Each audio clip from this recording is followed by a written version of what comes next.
피부과 전문의 정지인 원장입니다. 지난 2020년 대한피부과학회가 진행한 설문조사에 따르면 전체 응답자의 79%가 피부과약은 독하다라는 말을 들어본 적이 있다고 답할 정도로 피부과약에 대한 인식은 좋지 않은 것이 사실입니다. 그렇다면 실제로 피부과약은 정말 독할지 나쁠지, 성욕 감퇴, 뼈 성장에 악영향을 유발하는 피부과약이 있다는데 사실일지, 여드름약, 탈모약 등 많은 분들이 복용하시는 약에 대해서 오해와 진실을 바로 잡아보는 시간을 갖도록 하겠습니다.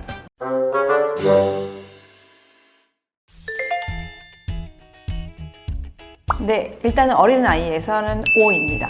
여드름은 워낙 사춘기 청소년들에게 주로 나타나고 요즘에는 2차 성징이 빠르게 나타나면서 소아 여드름 환자도 크게 늘다 보니까 우리 아이들이 복용하는 여드름약이 혹시나 키성장에 방해가 되지 않을지 궁금해하는 부모님들이 적지 않으신데요. 일반적으로 디페린이나 듀악, 에피듀오 같은 바른 여드름약을 먼저 쓰고 효과가 없을 때에는 이노신 등 테트라사이클린 계통의 항생제를 처방하게 됩니다. 근데 이 테트라사이클린계 항생제가 8세 미만 소아에게는 뼈 성장을 방해할 수 있기 때문에 사용을 아예 하지 않고요. 좀 더 안전하게 하기 위해서 학계에서는 처방 기준을 12세로 삼습니다. 따라서 12세 미만 여드름 환자는 바르는 약을 쓰거나 또는 필요시 다른 계열의 항생제를 처방을 합니다. 다만 12세 이후의 성장에서는 크게 영향을 주지 않기 때문에 바르는 약으로 여드름이 개선되지 않는다면 먹는 약을 적극적으로 써보실 수도 있겠습니다. 특히 이 항생제는 음식과 섞이면 효과가 많이 떨어지고 흡수가 되지 않기 때문에 식전 1시간 또는 식후 2시간에 드시는 것이 좋습니다.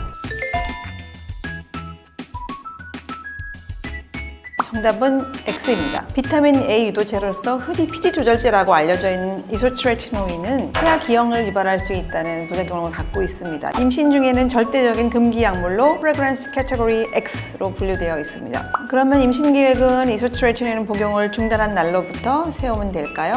아닙니다. 이소트레티노인 성분이 체내에 남아있는 기간은 보통 약을 마지막으로 드신 지 30일 정도까지로 알려져 있기 때문에 저 같은 경우에는 안전하게 석 달 정도는 피임해 주실 것을 권해드립니다.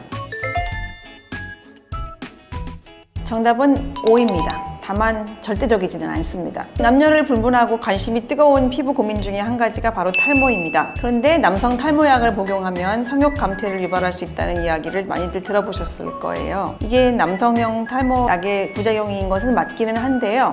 탈모약을 복용해서 성욕 감퇴약이 나타날 확률은 2% 정도로 매우 낮고 나중에 나온 투타스테로이드 이 약 역시도 5% 내외로 생각보다 높지가 않습니다. 또한 증상이 나타났다고 해도 복용을 멈추면 바로 증상은 개선되기 때문에 크게 염려할 정도는 아니라고 보여집니다. 체내에 장기간 전존하는 이소트레티노인과는 달리 탈모약은 체내에 남아있는 기간이 복용 중단 후에 2-3일 정도로 그렇게 길지가 않기 때문에 산모가 알약을 직접 만지지만 않는다면 위험성은 거의 없고 임신을 준비할 때 반드시 중단할 필요도 없습니다. 다만 아직 보고되지 않고 있는 혹시 모를 부작용 때문에 찜찜하시다면 임신 계획을 갖고 있을 때 피부과 전문의와 충분한 상담을 한 후에 적절히 복용하시는 것이 좋겠습니다. 정답은 옛날 약은 O이고 현재는 X입니다. 가려움증 완화에 사용되는 항히스타민제 때문에 나온 이야기인데요. 항히스타민제는 1세대와 2세대가 있는데 몸이 나른하고 졸리고 입이 마른다는 것들이 1세대 항히스타민제의 대표적인 부작용이거든요. 근데 요즘 처방하는 약은 대부분 2세대 또는 3세대입니다. 이러한 부작용의 발생이 현저히 줄었기 때문에 걱정하시지 않으셔도 될 것 같습니다. 특히 항히스타민제는 만성 두드러기 환자가 수년 동안 매일매일 복용할 수 있는 정도로 안전한 약입니다. 저도 또한 알레르기 비염 때문에 종종 먹고 있습니다. 그러면 1세대 항히스타민제는 이제는 전혀 사용하지 않는 걸까요? 그건 또 아닙니다. 저녁 시간에 일반적으로 가려움증이 심해지는 경향이 있는데 잠을 못 주무실 정도로 가려움을 겪는 분에게는 들리지만 효능이 또 더 강한 1세대 항히스타민제가 바람직하고요. 낮에는 졸음을 유발하지 않으면서 효과적으로 가려움증을 개선하기 위해 2세대 항히스타민제를 복용하는 것을 추천드립니다. 지금까지 피부과 약에 대한 오해와 진실에 대해서 알아보았습니다. 피부과 약이라고 해서 무조건 세고 좋지 않다는 생각은 정말로 편견이고요. 피부과 전문의와 충분한 상담을 통해서 진행한다면 부작용은 크게 염려하지 않아도 된다는 점 잊지 마시길 바랍니다. 오늘 영상이 도움이 되었다면 구독, 좋아요, 알림 설정 부탁드리고요.